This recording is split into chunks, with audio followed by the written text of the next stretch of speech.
صباح الفل، اهلا بيكم في نشرة اخبار ما وراء البحار اللي هتخليكم تقولوا ايه اللي بيحصل في الدنيا. معانا حاجات غريبة عجيبة، حاجات هتخليكم تضحكوا او تفتكروا ان اللي بيحصل ده مش حقيقي. اول خبر، السمكة اللي بتطير. تخيلوا سمكة مش بتسبح، لا دي بتطير، لان العلماء لقوا نوع جديد من السمك في غابات الامازون اسمه سمك التنين الطائر. السمكة دي عندها زعانف بتساعدها تطير مسافات قصيرة عشان تهرب من الحيوانات المفترسة. يعني كده عندنا سمكة طيار. يا ترى السمكة دي ممكن تكون بداية لطيور مائية زي البط مثلا يكون بيطير في السماء؟ مش عارفين.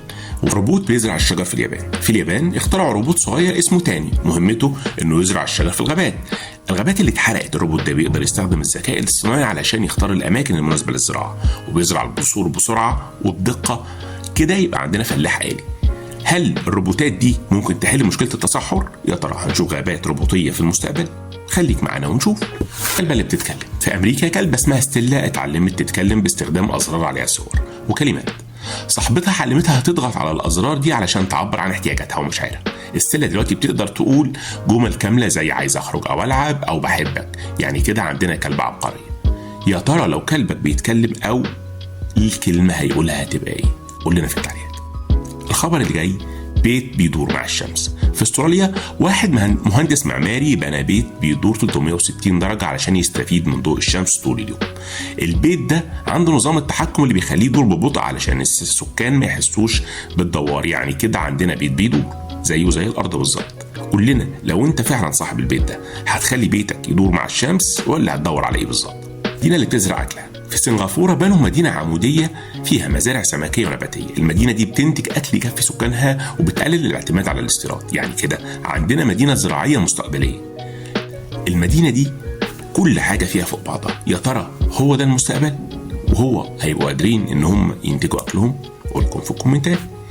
الخبر الجديد عن اكتشاف كوكب جديد شبيه بالأرض. العلماء اكتشفوا كوكب جديد بره المجموعة الشمسية شبه الأرض في الحجم ودرجة الحرارة. الكوكب ده بيدور حول نجم قزم أحمر، وممكن يكون فيه مياه سائلة، يعني ممكن يكون فيه حياة. يعني كده عندنا أرض توأم. قول لنا رأيك، لو جات لك فرصة تعيش في الكوكب ده يا ترى هتعيش هناك؟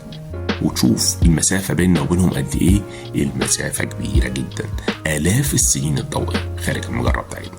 قول لنا لو عندك فرصة تروح تعيش، هتروح تعيش هناك؟ الخبر الجديد بيقول اختراع جهاز بيحول الهواء لمية صالحة للشرب. العلماء اخترعوا جهاز بيحول الرطوبة في الهواء لمية صالحة للشرب.